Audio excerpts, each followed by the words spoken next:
All right, so we're a month and a half away from the National. Game 4 of the NBA Finals is currently playing.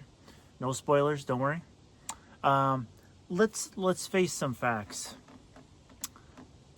If you're anything like me, it is very difficult to determine what it is you want to collect. You've seen in some of my past videos, perhaps, that I was collecting a rip card set for many years. That's complete now. And so I've kind of struggled with kind of going back and forth on what I'm going to collect, the players I'm going to collect, etc. One player that I know that I really want to collect is Ohtani. And I spent a bunch of time when I was on vacation recently down in Tennessee. I spent a bunch of time thinking, like, how am I going to narrow this down? Because, with Ohtani, I mean, with the prices of a lot of his cards, I can't just start randomly collecting him. There's just too many cards. There's too many really sweet cards, actually, of him. And there's just so many dollars to go around. So for anything like me, you kind of have to make some decisions. I think I've actually narrowed this down now. And I think I have a pretty firm decision on this. That I'm going to focus on two different types of Ohtani. One, anything that's gold. So whether it's numbered, an unnumbered parallel, whatever the case may be, I'm going to focus on gold Ohtanis. The second piece I'm going to focus on are unripped ripped cards and rip card minis.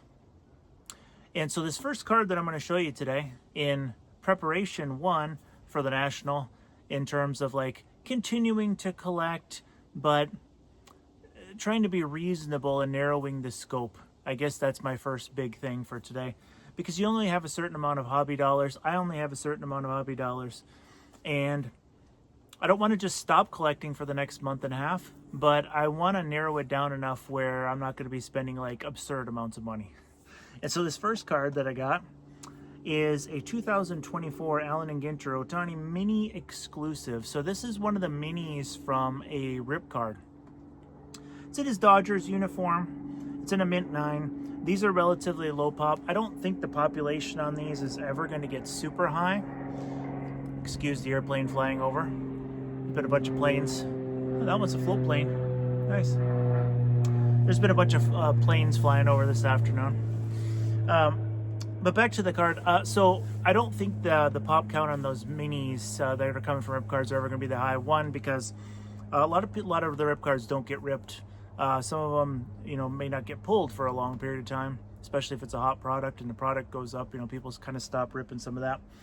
And just in general, there's enough subjects where I don't think that there's going to be a ton of these. So that's kind of the first cool card. So that fits my new criteria. Again, limited budget, so you got to pick something, right? The second card that I got is a 2018 Topps Fire, and it's a Flamethrowers gold minted card. And this is in a near mint 8. But check out the shine on this card. This is a really cool, gold parallel. Really like this card. I wasn't even specifically looking for this. I just kind of stumbled into it, and it actually helped me to make my decision as far as what direction I was going to go in. Really, really cool card in hand. It's got a lot of really cool shine to it. So hopefully the picture that I posted up there for you, I can give you a better idea. And the third, along this new, more narrow focus on the cards I picked up, is a 2024 Allen and Ginter rip card numbered to 50, and of course it's unripped. And so trying to turn over a new leaf. Instead of just collecting random cards of a player, I'm trying to narrow it down. And so this is what I have chosen to focus on. I figure with the rip cards, that gives me plenty of a chase, because he's got rip cards for multiple years. With the minis, that'll be a nice chase too. Some of them are going to be expensive. I looked at rookie year rip cards, and they're expensive. The minis are too. But that'll give me a good chase in terms of trying to put together. I also have a couple of rip cards already. I also I have a I think it's Topps Rip. I could be wrong on that, but I have a Topps rip card that has the black borders. I showed it on a previous video. that's a PSA 10, that's a pop 1. There's only actually 2 that have been graded. One was like a 6 or an 8, and then the other one is mine at a 10. Cool image too of him swinging, so kind of a cool card. And so I've got that one, and then I've got a Topps Rip Aqua, I think it is. I'll put the pictures up there anyway so I can correct myself if I'm wrong. But you can take a look at those. So I kind of have a jump start on that. So this is actually going to be my 3rd Rip card that I have. And so narrowing that focus as the first big point of this video. You might be like me. You don't want to like completely stop collecting. You want to keep collecting, but I find myself just buying random stuff.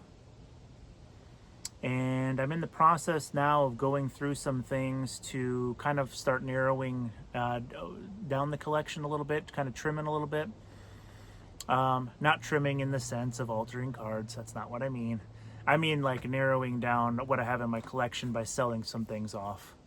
So I'm going through that process now. I'm going to run some auctions and kind of start narrowing down my collection. Again, not that type of trimming. I would never do that, obviously. Okay, so that's first piece. 2, I do like the idea of if you run into rare pieces leading up to the National, like I mentioned before, to maybe try to take advantage of that. I picked up this Caitlin Clark Prism Blue, number to 199. I haven't checked, admittedly, in the last few days, because again, I was on vacation. I just got home yesterday. But these have kind of dried up. And I like the Prism Blue, 1, because they're relatively low numbered, 199, so they're going to have a low pop. 2, although they didn't have them the first year of Prism, I still consider them to be kind of like one of the OG parallels. They're one of the earliest parallels, kind of started in year 2, and then they've had them ever since. I really like the blue. Maybe they had different numbers, whatever the case may be, but I really like the blue. And I really like Caitlin Clark, 1, as a player, and then 2, the potential, of being one of the best women's players of all time. So time will tell on that. I know that she is at or near the top of the league when she plays. I know she's been hurt a little bit. I think she's actually supposed to be coming back tomorrow, I believe, is what I read today. So I picked up that piece. I also think I really got a steal on this next card. And just to give you a brief hint, it is a Wemby. So check this out. The seller that I bought this Wemby from did a really nice job with shipping. So sent it in this little box. Let me zoom out a little bit.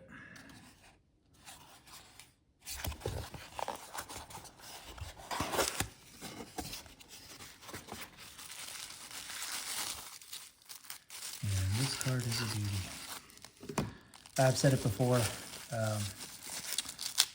I personally prefer BGS when it comes to like thicker cards. And this is a Noir Hollow Red Wemby, number to 25. It's a great card. And again, I really liked how the seller shipped it. Really thought it was shipped really nice. Nice that he also included a sleeve to put this in. A lot of sellers don't do that, and it's not like it's super costly to do so, but this card really pops too, so I really, really like this. I'm big on Wemby. I'm hoping that he'll be able to make a full recovery, not so much because of the cards, just because, he's just got potential to be an amazing basketball player for a long period of time. And I'm not a huge Spurs fan, but I'm not a Spurs hater by any means. I actually rooted for them pretty heavy when they dismantled the Heat there in LeBron's last year in Miami. Kind of enjoyed that, actually. But yeah, so this is the Wemby. So this one's kind of an example that just not all sellers are created equal. I mean, as mentioned in the video clip, I mean, the way he shipped that card was just phenomenal. I mean, that was really cool. And the card in hand, hopefully the video clip kind of like gets the essence of the card, but in hand, it's just an incredible one. It's numbered to 25. I've said it before. I know I'm a broken record on this. I think Wemby's potential is just through the roof. I've seen that he's been starting to work out and stuff in preparation for a comeback this year. So hopefully that happens, because I think a lot of people just want to see him on the floor. There's also rumors that he's grown some. I don't know if those are true or not, but I really like his long-term potential. And I know that that Spurs franchise also got a high draft pick. I think they got the 2nd pick in the draft. So they're going to continue to just get better and better and better. And they have a really good pedigree historically. So I'll be curious to see what the Spurs look like. And, you know, a player like Wemby, Luka also for me, but those types of players are the types of players that make me want to get the NBA League Pass. They're fun to watch. I understand that oftentimes people say, well, I don't watch the NBA anymore because it's changed so much, and, you know, they're not fundamentally sound, and, you know, they don't really run anything. They just do pick and rolls. Those types of things are said by people that don't watch basketball, or quite frankly, just don't know basketball. If you watch some of these teams play, it's unbelievable the amounts of sets that they run and how sophisticated a lot of these offenses are. The other critique is, well, you know, they don't really play defense until the playoffs. It's like, look, it's 82-game season. The level of effort isn't going to be at 110% every single game. I get that. It's still super fun to watch when you get the superstar players that are you know, that attract the fans. I think Wemby and Luka are those players for me. So I'm planning on getting League Pass this year. Before I get too far into this too, I wanted to ask a favor. If you haven't subscribed to this channel, if you'd consider doing so, that would be awesome. I oftentimes forget to remind people of that, but I will have some more videos leading up to the National in regards to some tips and strategies and some of the things that I'm doing leading up to the show. And then of course I'll have multiple videos during the National, at least one per day. So if you consider that, that'd be awesome. Speaking of not all sellers are created equal, I'm not going to say the exact player whose card I bought, because I really don't want to blast the seller, and there's not a ton of these. But I have ordered a Prism Blue of a basketball player. And when I got it in the mail, I was sent a Prism Blue Pulsar. So if you're not sure, if you haven't heard of this before, the Prism Blues and Blue Pulsars are both numbered to 199. But generally speaking, and I think this is the case because everything I had seen pertaining to this player was true. The Pulsars definitely, and what I've read, they're not valued the same. In other words, people tend to prefer the blue. So when I got it, I'm like, this is not what I ordered. And I try not to be difficult on eBay. I don't like having to return things unless it's something absolutely egregious. But this one, I did a return request. And I told the seller, and I took a picture. I'm just like, look, I ordered a blue Prism, the rookie of this player, and you sent me a blue Pulsar. And the pictures made it look like it was a regular blue. Because I went back and looked. It's like, did I just miss that? Because I don't want to return something. Honestly, if I just made the mistake, I would just own it and just be like, well, they clearly had it pictured, so I'm wrong. I'm just going to go ahead and just eat the card. But no, it looked like a blue.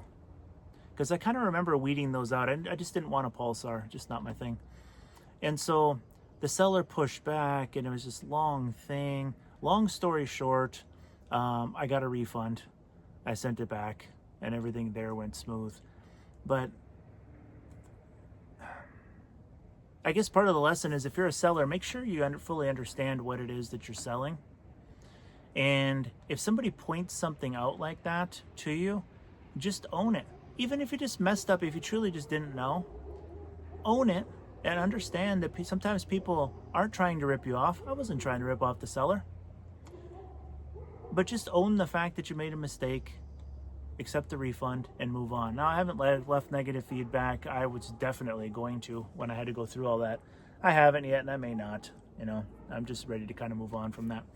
Ultimately, it's not that big of a deal. Sometimes we get wound up pretty tight about those types of things happening, myself included. But you know, sometimes you just gotta move on. So, not all sellers are created equal. One last thing. I did show some self-control, budget-wise. I went to a show in Knoxville, Tennessee, when I was down there on vacation. And it was a relatively small show. I think they advertised 40 or 50 tables.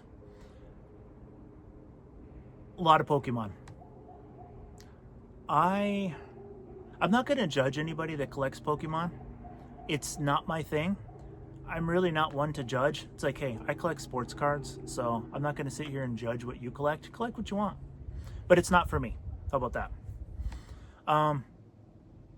There was a handful of basketball, and there was a card that I considered buying. There was a 2007 Kevin Durant Topps Gold rookie in a PSA 7. I think the guy asked for $115, which didn't seem like a bad price. I probably could have got it for $100 because he said he was negotiable. I already have 2 8s, and so I really was kind of thinking about it to myself, like, you know, do I really need to add a third one of those cards? Like, do I need to spend another $100?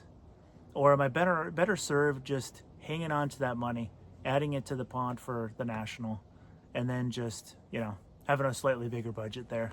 So I resisted and I didn't buy that card. I also saw another cool card too. I might regret not buying this in the future, but I feel like I'm kind of heavy on Wemby right now. I've bought quite a bit of Wemby stuff. They had a Monopoly light blue prism, PSA 10 Wemby. I think he wanted like $440 for it. It was a beautiful card. I really strongly considered that one too. But again, you know, had I bought those 2 cards, there's almost $550 that could go to the National budget. So, you know, if you find something rare and fair that you think you might not see at the National, and it's of a player that you really want to collect, I'm of the belief that you go ahead and pick it up. But if it's something that you feel like it's like, well, I'm not like over the moon for that card, sometimes you just got to pass. So I guess I'll close with this. What types of stuff have you been picking up leading up to the National? Are you still buying cards? Are you just saving money in preparation for the National? Are you not planning on going to the National? All of those things are fine. Just kind of curious for your thoughts. Hope that everybody's summer is off to a great start, and I'll see you in the next one.